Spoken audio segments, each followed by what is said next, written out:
Hey, Juliana, welcome back to After the Fact. Hi, Emily. It's already January, so I'm not going to say Happy New Year, but, Happy New Year. I was going to say, happy 2025. Have you done any goal setting yet? No, I'm not a type of person that does the aspirational goal setting, but I like to be mindful of things that I could consider trying to achieve in this year. Yeah, I usually have health, working out at the top of my list, but actually, after looking into all the longevity research for today's episode, I think I'm going to focus on community this year. More and more, we're seeing stories about people reaching what they're calling this group of super agers. And we just experienced the first president ever to reach 100, the late Jimmy Carter. There's a great piece in the Washington Post that was from last year in December, following the story of this 102-year-old woman. Her name is Hilda. She is really reinvigorated at this age of 102, getting so involved in her community. I actually read the same article. And I did see that she's maintaining a certain level of activity, staying engaged is really key to living longer and living healthier. We are revisiting a conversation that our host Dan LeDuc had with Andrew Scott back in 2019. Andrew Scott is an economics professor at the London Business School and an author of several books, including his most recent title, which was published in 2024, called The Longevity Imperative: How to Build a Healthier and More Productive Society to Support Our Longer Lives. And in his new book, he talks about an evergreen society, which is essentially a society in which people should be ready all seasons. No matter how old you are, you're growing, you're expanding. So it's all shifting in the 21st century. It's super interesting work. The Pew Research Center has found the centenarian population in the United States is projected to actually quadruple over the next 30 years. There's so many other questions when it comes to the workplace, continuing education. I thought those were some of the most interesting aspects of the conversation with Andrew. I hope our listeners enjoy it. Here's the conversation with Andrew Scott and Dan LeDuc about how longer life expectancy presents new challenges and opportunities for society to consider. Andrew Scott, welcome. Thank you for being here. Thank you. It's a pleasure to talk to you. I wanted to talk today about this 100-year life. It's going to but certainly going to change how most of us go about this sort of subtle background in our lives, right? Which is we spend a long period of time being educated, we work very hard, and then we hope to enjoy the fruits of our labors in retirement. But even that mindset, which will be changing now, is relatively new in historic terms, right? Absolutely. I mean, that's sort of what we call the three-stage life in the book emerged in the 20th century. As life expectancy increased to around about 70, we structured life around three stages. The first, education, which with the advent of technology and the Industrial Revolution was increased to 16, 18, and now increasingly 21 and beyond. We set up a concept of retirement at age 65. And so in the 20th century, we defined clearly a three-stage life: education, work, and then retirement. But that's already beginning to change.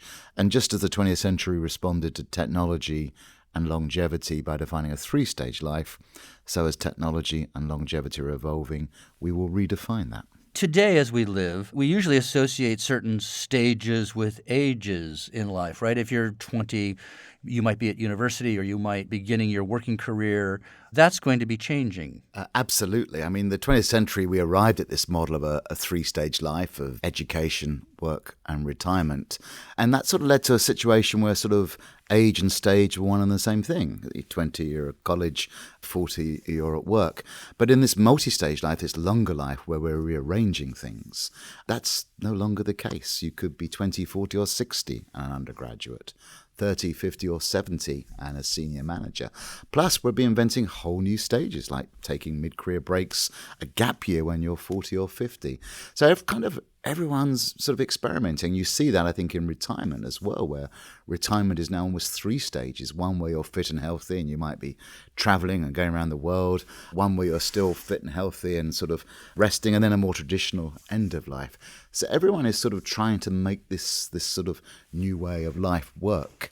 We're all social pioneers at different ages. Well, so we see so much of this in the millennial generational research that is in the news so much. The delay of careers, the delay of marriage, the delay of starting a family, the delay of purchasing a home. Now, it seems like a lot of that is economic driven. It's tough for some people coming out of school these days yet. But is some of that the beginnings of the rethinking that you see as necessary? I think so. I think it's absolutely the case. For most of human history, you had children and you had adults. And actually became adult quite young, so 12, 13, 14.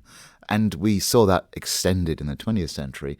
And I think we're seeing it again. The average age of marriage, US and UK, is more now like early 30s and early 20s, which it was in the mid-60s.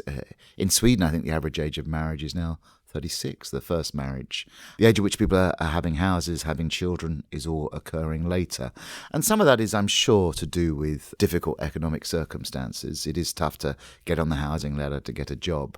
But also it's part of a much longer term trend. And I think that's to do with a longer life, because the way I see things with a longer life, you don't have to commit so early. Options become more valuable. So spending your 20s and finding out what you're good at, what you like and what you want to do is a really sensible thing to do. And I think it's interesting that at the same time as people are getting married later, you're seeing in general a decline in the divorce rate, which I think is people finding out more about themselves and how to deal with issues and who they're most compatible with. But of course, while you're seeing a decline in divorce in the US and the UK overall, you are actually seeing it increasing in those who are over 50, which I think is also a sign of longevity, because if you have a lot more life to live or you've got to go through a midlife change, that may affect the stability of a marriage as well. I mean, we actually may wake up and go, holy cow, I thought I had 10 more years with you and now I have 30 and I'm not so sure. Well, absolutely. I mean, one of the things I find most striking is I think the divorce rate's rising probably fastest in the UK and US for over 80s. Wow. And I can't think of a better statistic to tell me about longevity than divorce rates rising in the over 80s. So I think it's a sign both how long people have been together, but also how much more life people think they've got. Wow.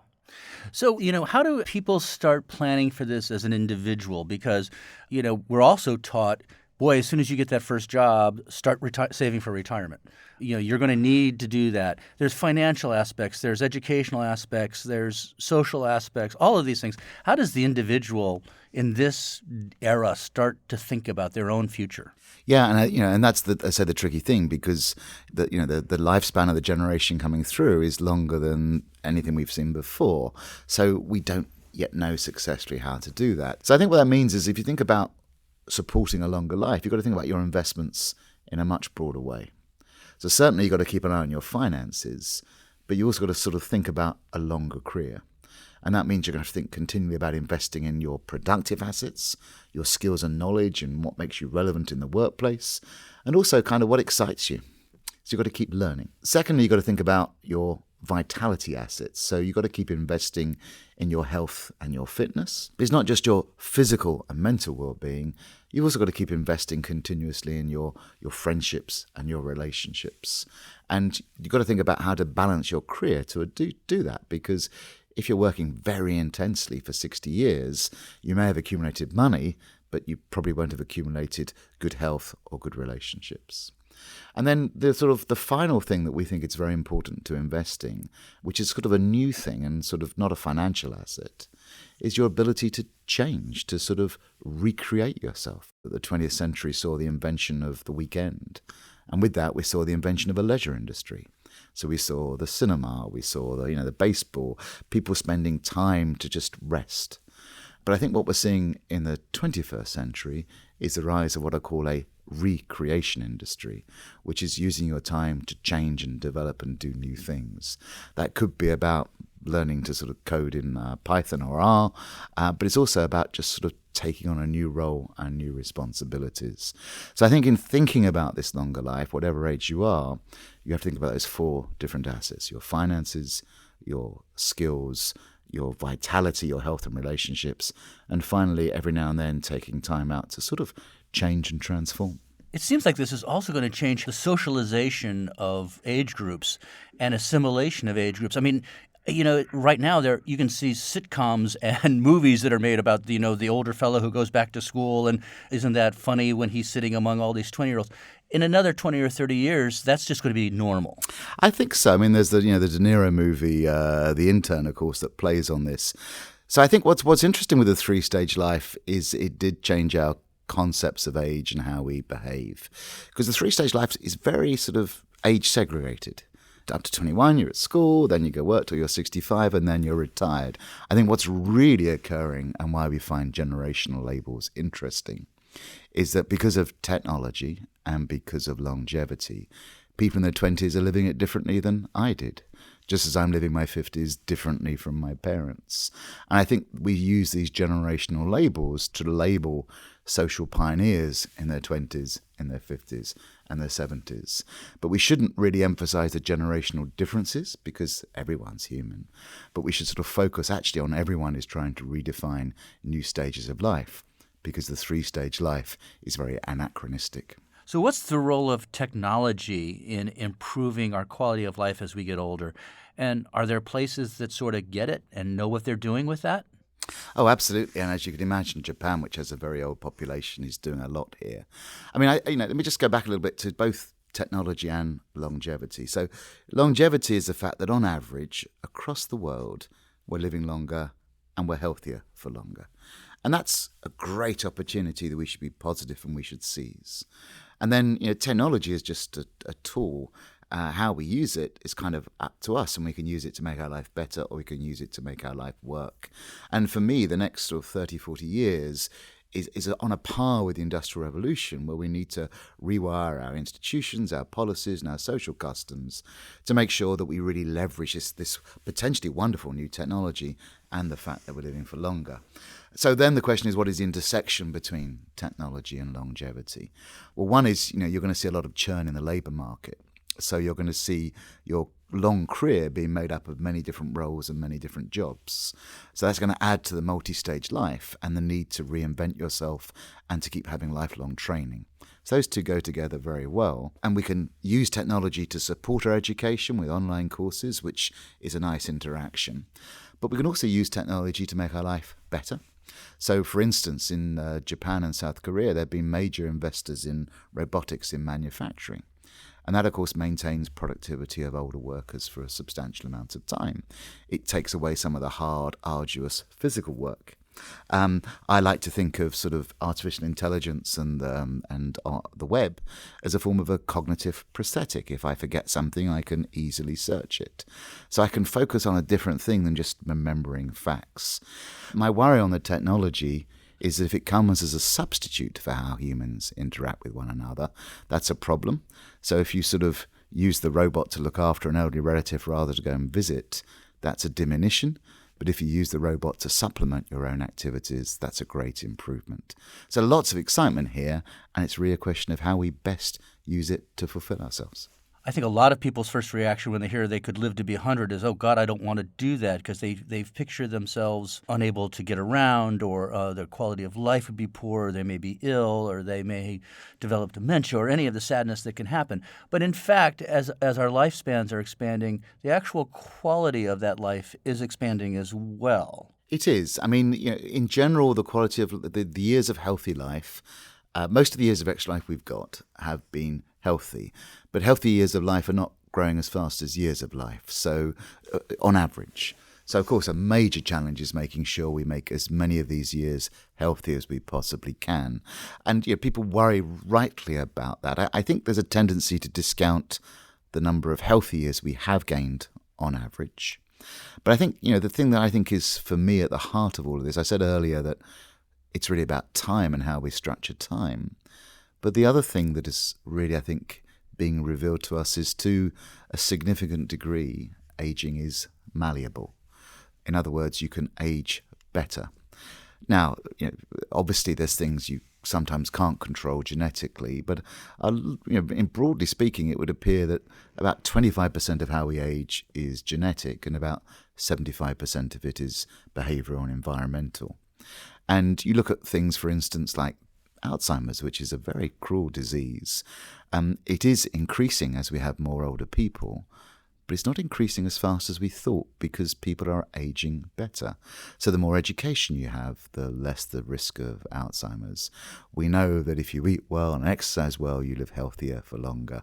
And there's a whole host of areas around things like engagement and purpose that support healthy, longer life. So yes, there are some things to worry about, but if aging is malleable, and the scientists claim they're about to make it incredibly malleable, we'll see whether that's true or not. There are lots of activities and actions and ways of structuring your life that can support healthy, longer lives. And I think, given that lesson about how malleable aging is, this is then an urgent individual priority as well as a social priority to seize the advantages and make sure as many of us as possible can live as healthily and as long as possible. We've been talking so much about what the individual can do or how the individual may change, but society as a whole will need to make adjustments. We're going to have to see changes in workplace rules. We're going to have to see just changes in attitudes about how we view older people being more active and out and about. What do you see coming in that area? Yeah, it's a great point. And of course, a lot of individuals are already doing things differently or experimenting, but they are coming up against problems. There's an institutional lag. So both companies and governments are not responding fast enough. And certainly within firms, there's lots of ageist assumptions that old people are less productive, for which there is nowhere near the evidence that you might think, given how often that statement is made. So a whole bunch of changes need to be made, and some of them are about policies and some of them are about culture. A lot of governments are already making some changes, and the main one is they're increasing the age at which you retire or get a state pension, which is kind of good. But if that's the only thing that happens, we have a problem, because if firms get rid of people after 50 and you can't get the pension till you're 70, then you have an unemployment problem. If you let people work for longer but you don't provide good adult education, then their productivity will start to decline. So there's a whole host of changes that have to be done. But for me, the key thing is rethinking what we mean by age, because I find in this area two really big problems, and ageism is at the heart of it. Our age-based stereotypes sort of come from a chronological sense of age, and governments are very to blame here. When they started keeping accurate birth records 150 odd years ago, they started to specify the age at which you went to school was based on age. The age at which you stopped work was based on age. We became very conscious of how old you were. But for most of human history, we'd never bothered about how old we are. We didn't know when we were born. We didn't celebrate our birthday. And when you asked someone how old they were, they either didn't know, they either gave it to the nearest decade, or said, I'm a grandfather or I'm a mother, or they just said, I'm fit and healthy. And we've got to get back to that sense of judging how old people are by the person rather than their birthday, because it's not terribly informative to know how many candles you had on your last birthday cake. You can be in a wheelchair at 50 or literally running 100 meters in quite a credible time at age 100. So the world now has this new asset. It's a chance to do great things that we haven't had before. Absolutely. So we've got this whole stock of people. So more and more people are living sort of past 60 years of age. And we haven't, as a society, really designed roles for those people. In the workplace, we haven't designed roles. So there's a great new asset to tap into. But I think, also there's so much negativity about, we've got more older people. But that doesn't focus on the key change that is also happening, which is that how we're aging is changing. We are, on average, aging better. So in the UK today, a 78-year-old has the mortality risk of a 65-year-old in the 1950s. We are aging better. So rather than focus on how many more old people there are, really what that is saying is sort of biologically, we seem to be younger for longer. And that seems a kind of rather positive thing rather than a negative. Andrew Scott, thank you so much for today. Thank you. It's a pleasure.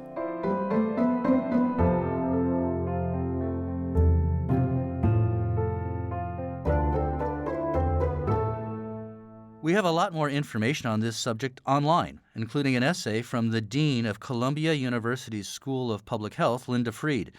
She thinks a larger aging generation just might be the force we need for a better future. You can read it at our website, pewtrust.org/afterthefact. If you're enjoying this podcast, we invite you to subscribe and leave us a review where you listen. Your reviews help more people find us. Thanks for listening.